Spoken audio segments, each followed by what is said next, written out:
feel just like I'm home.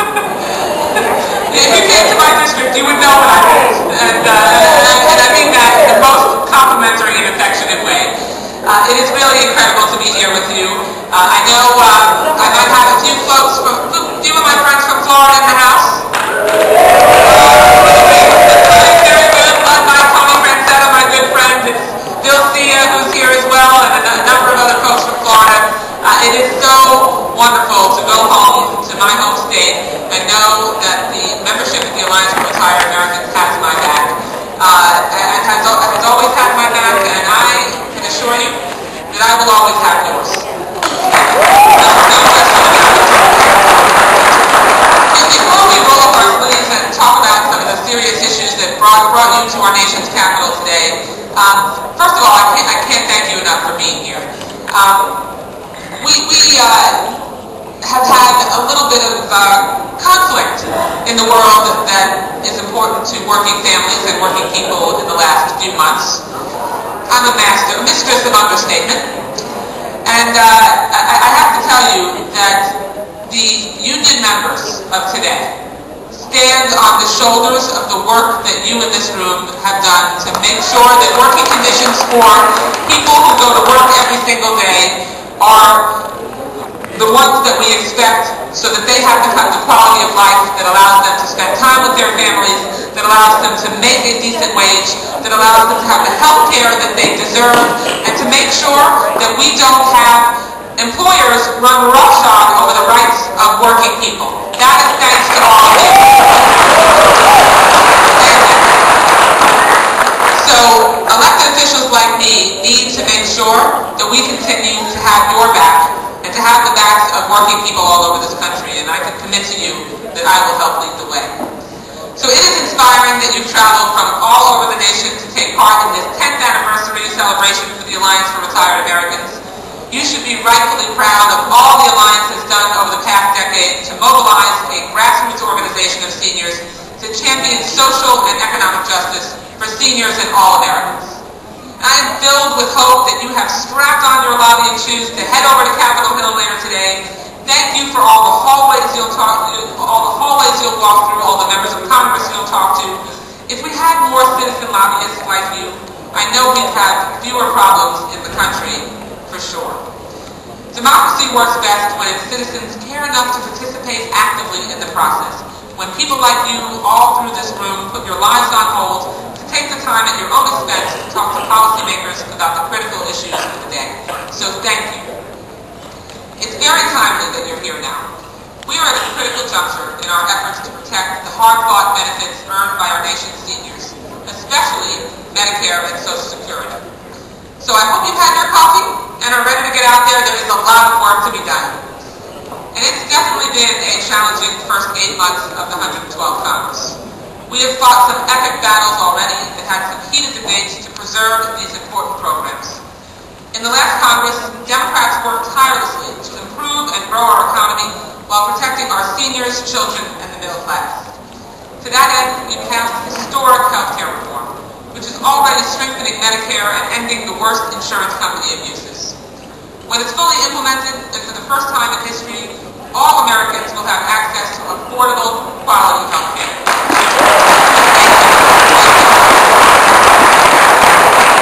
The legislation also provides many important improvements to Medicare, which is not as widely known.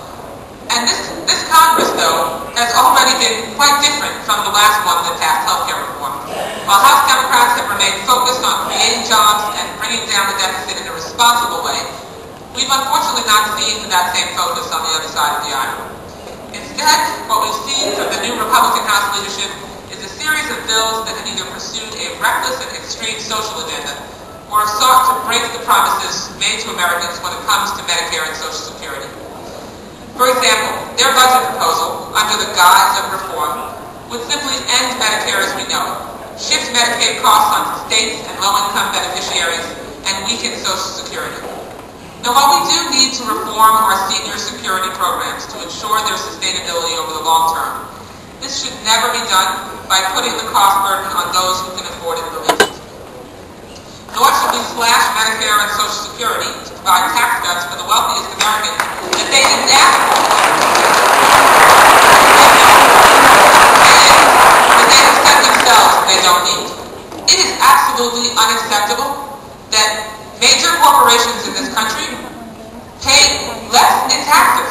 than they do to the CEO who runs the company.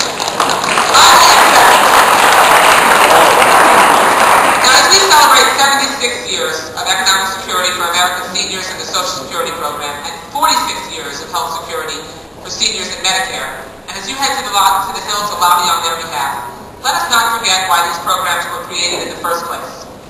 When President Franklin Delano Roosevelt signed the historic Social Security Act into law, he understood that the whims of Wall Street were sweeping many hardworking Americans into financial ruin.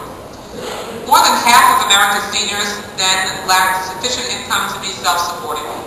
Many more lacked access to quality, affordable health care. Social Security and Medicare have changed all of that, as we know. Since the mid-60s, the number of seniors below the poverty line has dropped from nearly 30% to less than 9% today. Indeed, which is a fantastic achievement. It really is. Indeed, to this day, in my home state of Florida, 53% of seniors would be below the poverty line without Social Security. And the number of Americans over 65 with health care coverage has risen from back then a mere 51% to nearly every single senior today. Now, while we have more work to be done, these are remarkable achievements for this society. These programs have succeeded through thick and thin, during recessions and booms, even as the dynamics of our senior populations have transformed as well. When Social Security was created, the average American lived an average of 64 years. When Medicare became law, it was 70 years. Today, it's 78 years. Now, all of these numbers make one thing perfectly clear. Contrary to what some might say, Social Security is no Ponzi scheme.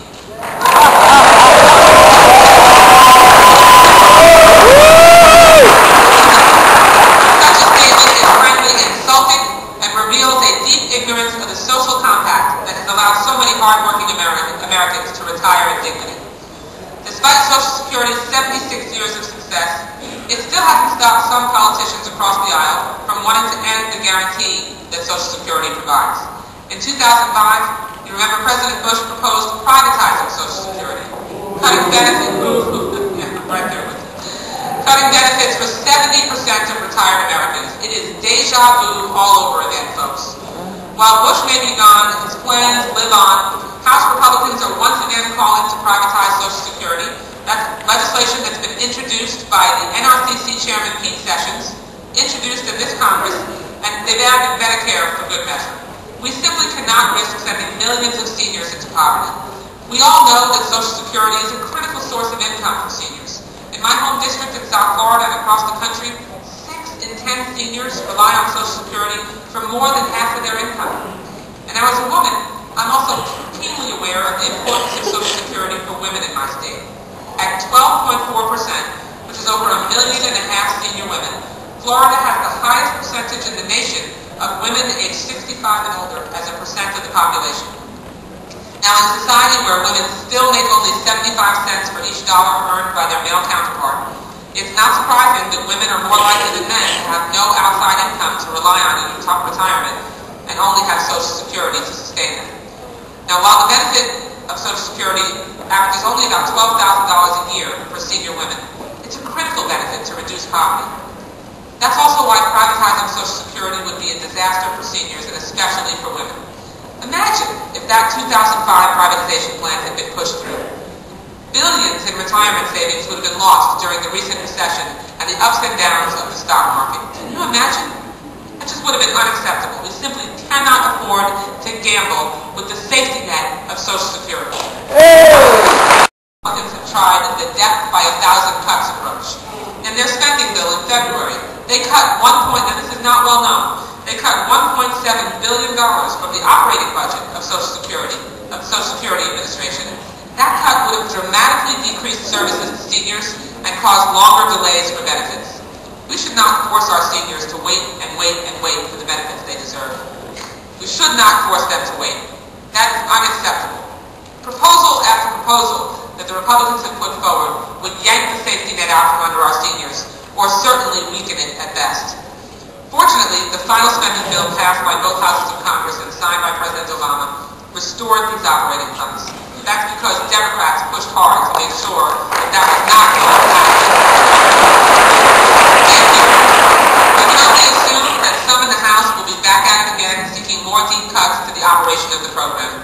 Once again, we must stand up and stop such efforts. We should rededicate ourselves to Roosevelt's vision and to the economic security of all of our citizens.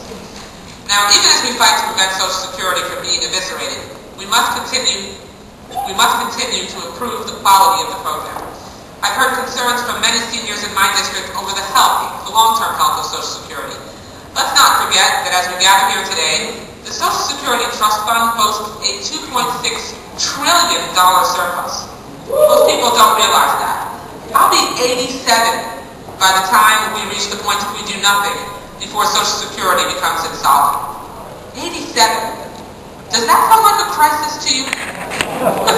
We do need to focus on the long-term health of Social Security, but we need to focus more on a course correction that has to happen to prevent the fund from being exhausted in 26 years from now. And I know we can make those changes while continuing to improve the quality of the program. Now, what you need to know is that Social Security remains strong, and that I, along with my Democratic colleagues, will continue fighting to protect and strengthen the program. Now, let's turn to what health care reform really means for Medicare beneficiaries. I don't want to get into the details here too much because my good friend, the Secretary of Health and Human Services, Kathleen Sebelius, will be following me, and I don't want to steal her thunder. But make no mistake, the Patient Protection and Affordable Care Act that we passed and President Obama signed into law last year is one of the most important laws in a generation. If you're on Medicare, I'm here to tell you that it will improve the quality of your care and it will save you money. In fact, it already is saving you money. Many provisions already in effect are saving seniors thousands in drug costs and out-of-pocket co-pays. In addition, improvements to Medicare will help ensure affordable access to preventative care. You'll now pay nothing for recommended preventative services like mammograms, colonoscopies, and a free annual wellness visit, all of which are going to keep you healthier longer. One of the most frustrating things about the Medicare program has been that it's been a sick care system. Most seniors access the healthcare system when they're ill, because you weren't able to go to the doctor to get a checkup and not worry about how you're going to have to pay for it. Now we can make sure that you can go to the doctor, get a wellness checkup, catch something early, and as a breast cancer survivor who caught my breast cancer early, and I'm here today to tell you about it, there is nothing like that helps preserve someone's long-term survival, like early detection of any illness.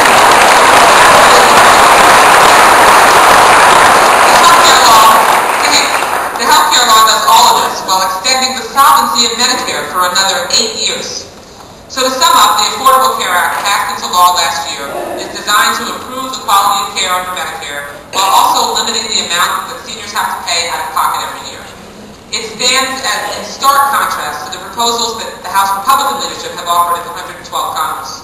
Right out of the gate this year, my colleagues across the aisle took what I like to call the repeal and abandon approach by passing a bill to completely undo the Affordable Care Act and all the improvements to Medicare that went with it.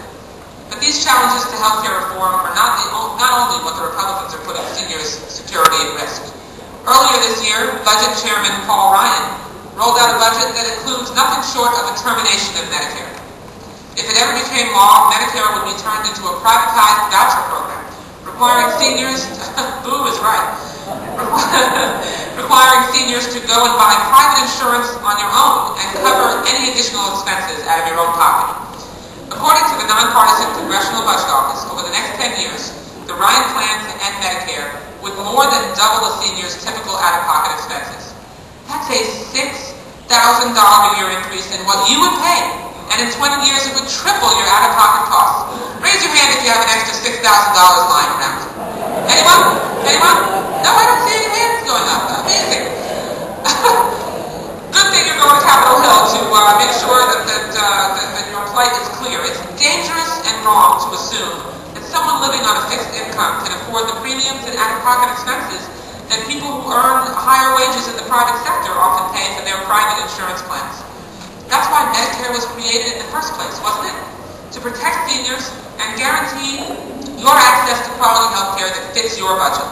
So for exactly those reasons, Democrats made sure that the Affordable Care Act would cap those out-of-pocket expenses, even for private insurance plans. Seniors and all Americans should have certainty in your health care expenses. In Florida, we have 3.3 million Medicare beneficiaries, with more than 862,000 in South Florida alone.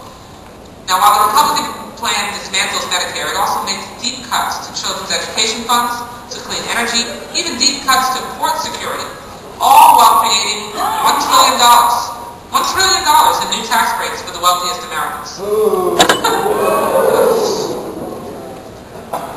You're following the script. Thank you very much. Right on cue. Their budget also cuts the Medicaid program by turning it into a block grant program. Now that might not seem that big of a problem. A lot of people glaze over when I start talking about Medicaid because they say, well, I'm not poor, Debbie. I have health care coverage. I don't need Medicaid. But remember, 60% of seniors in nursing homes are there because of Medicaid.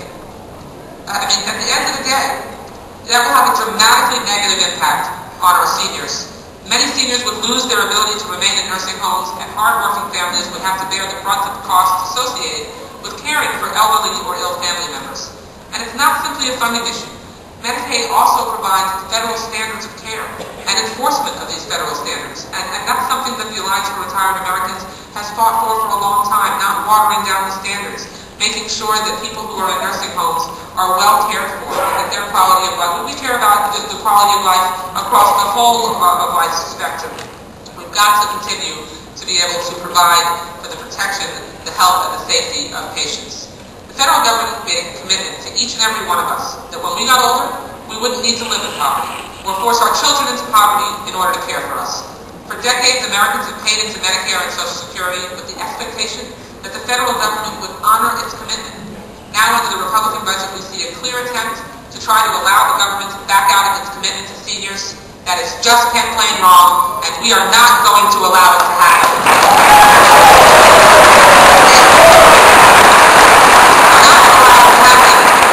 Particularly in exchange for more tax breaks for the wealthiest Americans. That is not an appropriate choice. In the last Congress, to wrap up, Democrats made significant strides in beginning to turn around the economy, protect consumers, and protect Medicare and Social Security. And what we need to be doing now is building on those efforts, working together. Yes, I'm the chair of the Democratic National Committee. That's a partisan organization, but I understand that, like President Obama, that in order to move our country forward, we need to come to the compromise table, work together, and find some common ground. So I hope that as you fan out over the hill and carry this message, that we'll begin to change the debate, that we'll change hearts and minds. There's certainly a lot of hard work ahead, but it is worth doing. Thank you so much for being here. It's a privilege to represent my community.